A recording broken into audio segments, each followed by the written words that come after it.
aleluya. Te adoramos, Señor. Exaltamos tu nombre con todo nuestro corazón.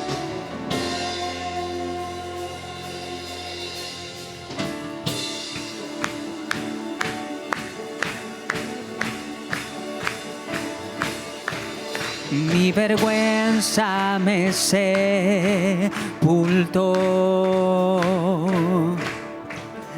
Yo buscaba un Salvador, mas tu perdón me liberó. Muerto estaba en mi interior, me escondía de ti, Señor, mas tu perdón me liberó. Tu voz me habló y a la muerte venció. Glorioso día, tu sangre me rescató. Tu voz me habló y a la muerte venció.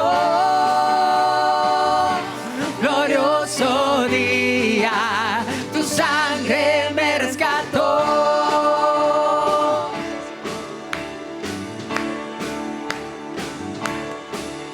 Ahora libre soy en tu amor. Es tu gracia la que me sanó, mas su perdón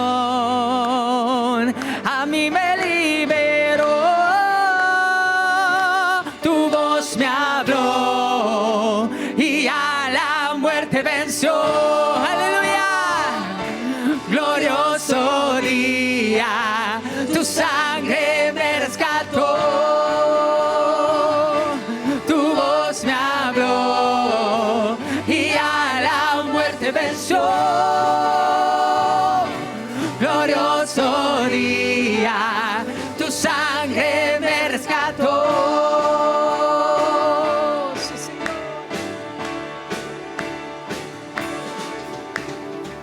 De mi pecado me rescataste, en tu gloria cadenas se rompen. Vivía solo y sin consuelo, ahora soy ciudadano del cielo.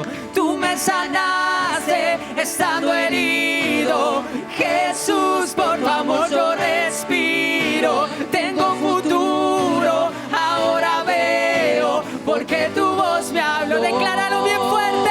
Y a la muerte venció. Glorioso día, tu sangre me rescató. Tu voz me habló y a la muerte venció.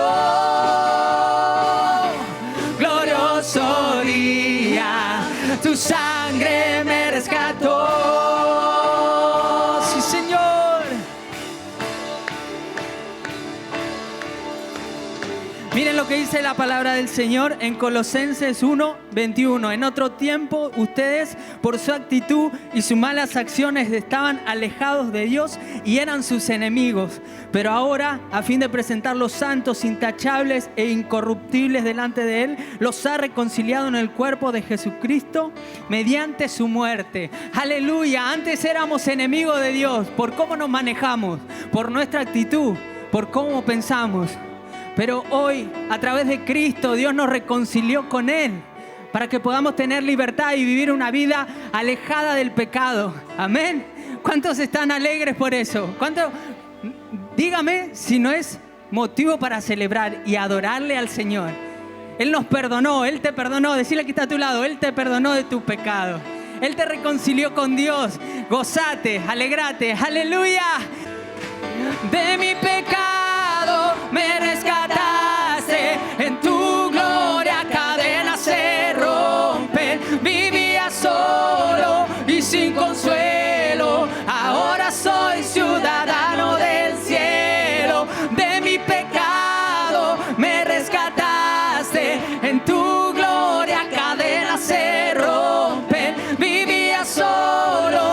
sin consuelo, ahora soy ciudadano del cielo. Tú me sanaste estando herido, Jesús, por tu amor yo respiro. Tengo futuro y ahora veo, porque tu voz me habló. Y a la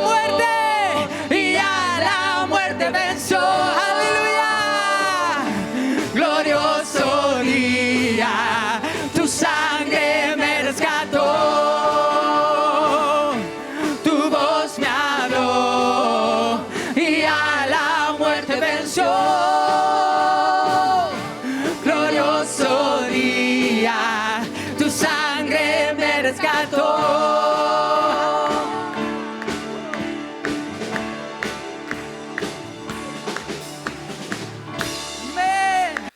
Así que este hombre llamado Guillermo Carey fue y es llamado el padre de las misiones. Y cuando él sintió el impacto del Espíritu Santo para servir a Dios, para avanzar en el propósito de Dios, predicó un sermón en esa fecha, el 31 de mayo de 1792, que tituló "Esperen grandes cosas de Dios, emprendan grandes cosas para Dios". Y predicó sobre este pasaje de Isaías 54, versículos 2 y 3. Que dice así: ensancha el espacio de tu carpa y despliega las cortinas de tu morada. No te limites, alarga tus cuerdas y refuerza tus estacas, porque a derecha y a izquierda te extenderás. Amén.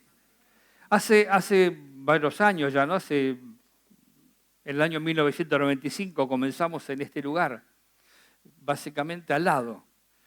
Y pusimos una carpa que nos prestaron. Durante un tiempo, un año quizás, un poco más, tuvimos esa carpa, una carpa pequeña, ¿no? Era chica, prestada, y un día, bueno, el pastor de la iglesia que nos prestó esa carpa nos pidió para que se la devolvamos y tuvimos que comprar una. Y compramos primero las puntas de la carpa. Era redonda, ¿no? Y este pasaje dice: ensancha el espacio de tu carpa y despliega la cortina de tu morada. Poco tiempo después compramos la parte central y agrandamos la carpa. Poco tiempo después comenzamos a construir el tinglado. Ahí habla de la visión que tiene que tener el creyente, la visión que tiene que tener la iglesia, la visión que tiene que tener aquel que realmente quiere avanzar y crecer en la obra de Dios. Hay personas que tienen una visión miope. Esa visión es una visión de corto plazo, una visión que alcanza a ver hasta ahí nomás. De la mejor manera, quizás ve poco y hasta ahí nomás. Algunos hasta no ven nada, porque dice la palabra de Dios en Ezequiel que el Satanás pone vendas mágicas en los ojos para que el hombre no vea, no discierna, no comprenda. Pero la persona de fe, el hombre de fe, aquel que tiene una visión clara, es una visión sin límites. Extiéndete, no te limites, dice en Isaías. Mire, cuando Patricia tiene muchos años, no de edad, ¿no? Aunque tiene su edad, ¿no? Pero hace muchos años que Patricia está en la iglesia. Mire, Romina, conocemos a sus padres, ¿no? Ellos son líderes en la iglesia. Todas sus hijas nacieron estando aquí, ellos trabajando y sirviendo al Señor. Y la primera vez que la escucho hablar. Mire, habló tanto hoy como en los 20 y pico de años que tiene, lo escuché. Mira qué tremendo, cómo Dios hace milagros, ¿no? Pero que además que habla y habla bien. Para nosotros como pastores es un motivo de orgullo. Ver cómo ellas van creciendo, cómo Patricia, no sé si Romina, pero Patricia ya fue con nosotros a Italia, fue a Polonia anteriormente, estuvo en España también. No se limita. Si la dejo se quiere ir de vuelta, ¿no? Entonces, esa es la visión que tiene que tener un creyente. El creyente no tiene que tener límites. El creyente que tiene una vista clara no se limita, quiere siempre más de parte de Dios, siempre quiere experiencias nuevas con Dios, quiere avanzar porque sabe que la salvación de las almas depende de que uno participe activamente en ir y llevar el Evangelio. Carey lo sabía, él en su corazón tenía la carga, el fuego en su corazón. Un líder de la iglesia, un hombre importante de la iglesia, le dijo: muchachito, si Dios quiere salvar a los perdidos, lo puede hacer sin ti. Sin embargo, él se fue igual a la India. Fue el primer misionero a la India. Trabajó, se esforzó, dejó todas las cosas en Inglaterra y se fue, siendo un adolescente. Si entendemos adolescente, hasta los 18, 19, 20 años, 21 años. Bueno, él tenía esa edad. A los 17 Dios los llamó. Al poco tiempo, unos años más adelante, él emprendió el viaje hacia la India. Así que mire, los adolescentes, no es excusa ser adolescente porque uno puede servir a Dios, porque no, yo soy adolescente, no entiendo. Mire, él era adolescente, pero tenía el fuego del Espíritu en su corazón. Él quería proclamar el Evangelio. Acá tenemos un mandato, dice, ensancha el espacio de tu carpa. No seas escaso, no tengas la visión corta, extiéndete. Lo tenemos que tomar de manera personal, como iglesia también lo podemos tomar y también lo podemos tomar en nuestra vida particular. Si usted tiene fe, confianza en lo que la palabra de Dios promete, en la que va a tener la guía del Espíritu Santo en todas las cosas que usted pueda emprender, aún en los negocios, empresas, lo que fuera, si usted cree que Dios le guía en todas las cosas, como la palabra de Dios dice, usted no va a ser limitado. Va a orar a Dios y va a emprender y va a tener convicción en cada paso que da. Porque Jesús dijo, yo me voy, pero les dejo un consolador, que es el Espíritu Santo. Él los va a guiar. Él les va a recordar las cosas que yo les dije. Porque tomará de lo mío y se lo dará a ustedes. Así que el Espíritu Santo es el que está activo ahora para nosotros guiarnos, enseñarnos, llevarnos hacia el propósito de Dios y que nosotros podamos comprender no solo en la cuestión evangelística, misionera, la vida cristiana, sino en todo sentido que dependemos de Él y que Dios quiere que crezcamos y prosperamos en todas las cosas. Juan lo dice en una de sus cartas. Amado, quiero que seas prosperado en todo, así como prospera tu alma. Así que el propósito de Dios es que nosotros seamos prosperados de manera integral. Vemos que Jesús tenía hambre y sed de la redención del hombre. Cuando estaba con la mujer samaritana, en Juan capítulo 4, los discípulos lo ven a Jesús hablando con la mujer y dicen, ¿qué hace hablando con esta mujer? Porque era samaritana y los judíos no hablaban con los samaritanos. Y la mujer se fue después que Jesús habló con ella y le reveló ciertas cosas de su vida. Mire cómo Jesús nos discriminaba, ¿no? Porque ella era una mujer adúltera. Una mujer que según la ley tenía que morir. Y Jesús le dijo, andá a llamar a tu marido y después vení. Y ella dijo, no tengo marido. Sí, es verdad, dijo Jesús, 5 tuviste. Y el que tiene ahora no es tu marido. O sea, Jesús no la discriminó. Ella se convirtió. Y fue un instrumento para que se convirtiera toda la ciudad de Sicar donde ella vivía. Pero mientras ella iba a esa ciudad de Sicar, los discípulos le trajeron de comer y Jesús dijo, mi comida es hacer la voluntad del Padre y que acabe su obra. Esa es mi comida, la redención del hombre. Así que Jesús estaba enfocado en la redención del hombre. Su propósito era la redención de la humanidad. Él no se limitaba en hacer lo que debía hacer conforme al propósito de Dios. Así que, así como Jesús tenía ese corazón, lo tenían los discípulos. Los apóstoles tenían ese corazón. Y ese es el corazón que nosotros tenemos que tener. Jesús los llamó a ellos y Jesús te llama a ti. Por eso, cuando Jesús se despide de los discípulos, dice, vayan por todo el mundo y prediquen el Evangelio. No es una palabra linda para decir, es un mandato de Dios. Vayan por todo el mundo y prediquen el Evangelio. Lucas dice para el arrepentimiento y el perdón de los pecados. Ese es el mensaje del Evangelio. El arrepentimiento y el perdón de los pecados, que hay un solo Dios y un solo Salvador, que es Jesucristo, y que el hombre fuera de Él no tiene esperanza. La humanidad sin Cristo no tiene esperanza, porque todo fue creado por Él, en Él y para Él. Entonces, esa es la buena noticia. La buena noticia es que el pecado destruyó la humanidad, pero Jesús es el Salvador. Él viene a restaurar al hombre, a la mujer, a las familias, a los niños, a los adolescentes, a los jóvenes, a las sociedades que se rinden a Él. Y uno puede leer las historias de los misioneros, cómo fueron cambiadas sociedades completas cuando llegó el mensaje del Evangelio. Ellos quizás arriesgaron sus vidas, en algunos casos hasta murieron, ellos tratando de llevar el Evangelio, pero vinieron otros después de ellos y quizás los mataron también y volvieron otros después de estos también, hasta que ellos se convirtieron, esa sociedad se convirtió y fue transformada. Así que ellos fueron llamados, salieron y fueron. ¿Usted qué hace? Porque el mandato sigue igual para nosotros. Ensancha el sitio de tu tienda, no seas escaso, extiéndete a derecha y a la izquierda, porque te extenderás así hasta todos lados. Esa es la promesa de Dios. Hay un mandato, pero también hay una promesa para todos aquellos que creen. Más allá del Evangelio, más allá de nuestro país, de nuestra región, de nuestra ciudad. Estabas viendo hoy también en Corrientes cómo estuvieron trabajando el día de la iglesia evangélica, el día de ayer, y haciéndole reuniones y haciendo eventos de la iglesia para contrarrestar en lo de Halloween, que es las tinieblas, hablando de la luz, del Evangelio de Cristo. Esa obra nace y se desarrolla a través de obreros de la iglesia, de esta iglesia, de la iglesia Manuel en Corrientes. Gloria a Dios. ¿Cómo nos vamos a sentir orgullosos de nuestros obreros?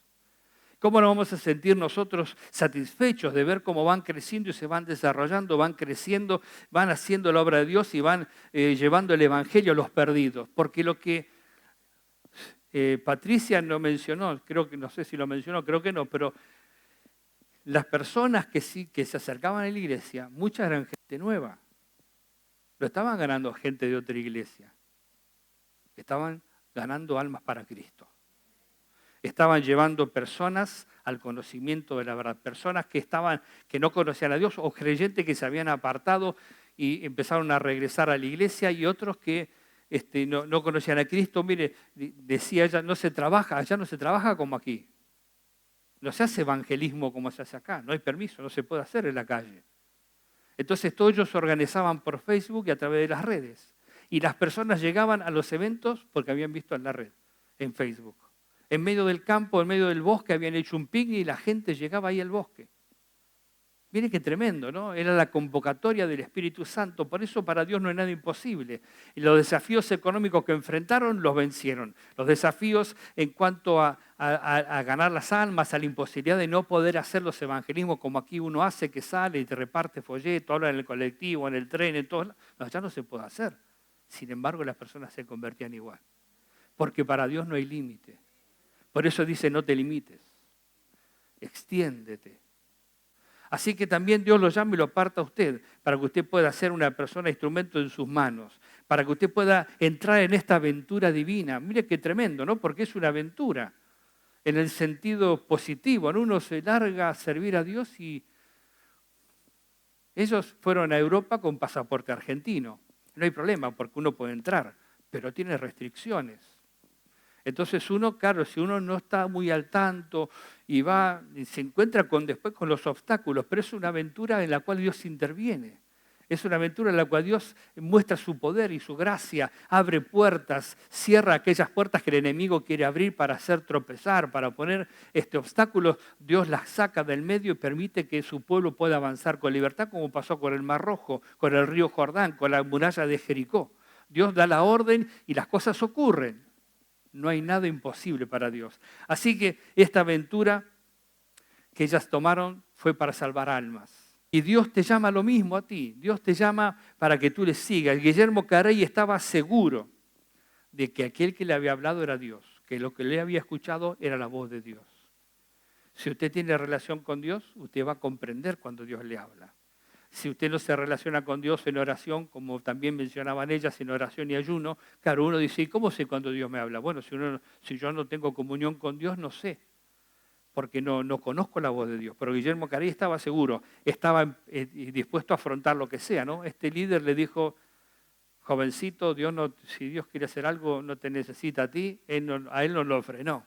Él se fue a Inglaterra igual. Inglaterra tenía impedimentos para que ellos vayan a la India, sin embargo él se fue igual a la India, no importa los impedimentos humanos. También sabía que a pesar de todas esas situaciones de oposición, él iba a fructificar, que iba a dar fruto porque era la voluntad de Dios, que era el propósito de Dios, que no iba a ser avergonzado, que no iba a trabajar en vano, y de hecho no trabajó en vano.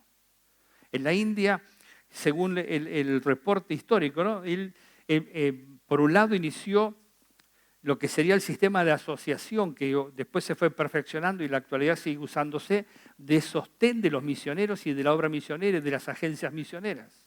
El sostén entre los hermanos, entre las personas comprometidas con la obra de Dios, o sea, las ofrendas, lo que uno da. Él inició ese método de asociación para los eventos evangelísticos y misioneros, y en cuanto también a las agencias misioneras. Estableció una fábrica de papel, dice, y una imprenta. 212.000 Biblias imprimió. tradujo la Biblia a diversos idiomas orientales. Miles de folletos, millones de folletos imprimió con su imprenta. Estableció o fundó el primer periódico cristiano de la India. Estamos hablando de la India, ¿no? De un país que es cerrado al Evangelio. Ahora, me estaba acordando hoy, ¿no? De esta monja, la Madre Teresa de Calcuta. ¿La escuchó hablar de ella, no? Católica. Y le dijeron, ¿cómo sabe cuando está dando para Dios bien? Dice, cuando doy hasta que me duela. Mire, una monja, ¿no? Pensamos nosotros que a veces la iglesia evangélica somos los que pedimos. La monja los volvía loco a todos. Los llamaba por teléfono y les pedía ofrendas y les pedía donaciones para lo que ella estaba fundando, que era para las personas leprosas. Ella dice, yo sé que doy como le agrada a Dios cuando doy hasta que me duela. Así tenemos que dar nosotros. Mire, esta era una monja, ¿no? Guillermo Carey decía exactamente lo mismo. En 1810 fundó un seminario, un colegio cristiano para predicadores, para que pudieran prepararse y servir a Dios, y organizó 20 iglesias y 20 obras misioneras. Todo eso fue realizando, así que su trabajo fue fructífero en las misiones. Y de hecho murió ahí mismo en la India. Nunca regresó a Inglaterra y murió en la India. Por eso, para que nosotros podamos, para que usted y cada creyente pueda extenderse, como dice la palabra, ensancharse, no limitarse, y ir hacia todos lados sin limitación, porque la promesa de Dios es que si nos vamos a extender, hay que conocer a Dios y creerle a Dios. Amén.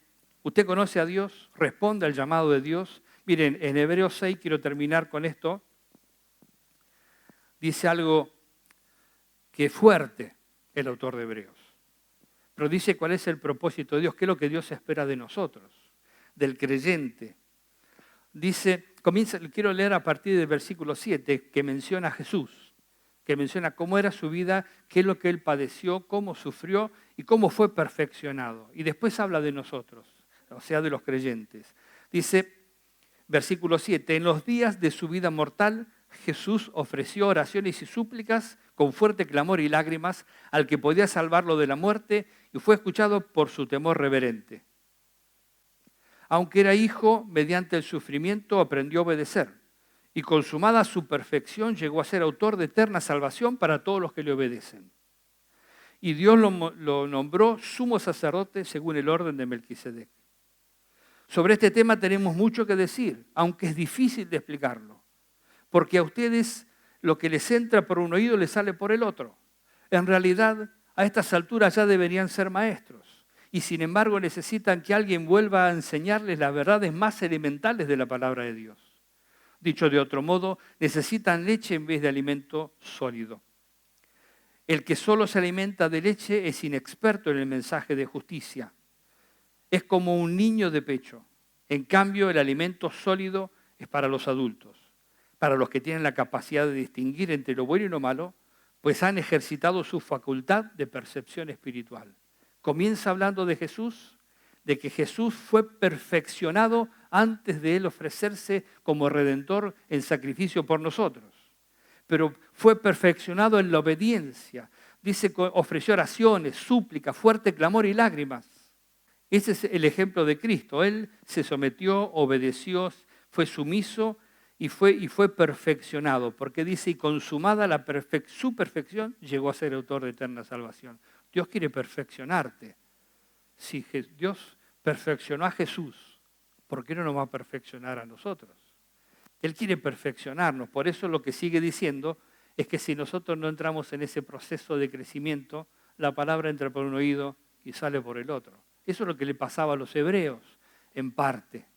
Si usted sigue leyendo el capítulo 6, es para preocuparse también, porque pone las cosas de una manera que uno no está acostumbrado tanto a escucharla, pero es la palabra de Dios. Entonces dice que Dios espera que nosotros maduremos. Si nosotros maduramos, podemos ser instrumentos en las manos de Dios. Si nosotros pasamos de la leche al alimento sólido, es que podemos entonces discernir, comprender, estamos relacionados con Dios, con su palabra. Si no somos inexpertos, Dios no nos puede dar nada y por más que nos hagamos mucho alarde de que sabemos todo, somos inexpertos y Dios no nos va a dar ninguna responsabilidad porque no lo podemos manejar. Somos niños de pecho. Dice, es inexperto en el mensaje de justicia. dice exactamente, claramente, es inexperto en el mensaje de justicia. Un niño es normal que durante un tiempo tome leche. No sé si es un año, un poco más, pero al poco tiempo, aparte de la leche, va a querer la papilla, ¿no? Alguna cosita más. Ya no le va a alcanzar solo la leche. Y con el tiempo, aunque le sigan dando leche, o la mamá le dé el pecho, ya va a querer algo más sólido. Es normal, tiene que ser así. El chico a los pocos años ya está comiendo comida sólida, porque tiene que crecer, tiene que desarrollarse, desarrollar músculos, ¿no?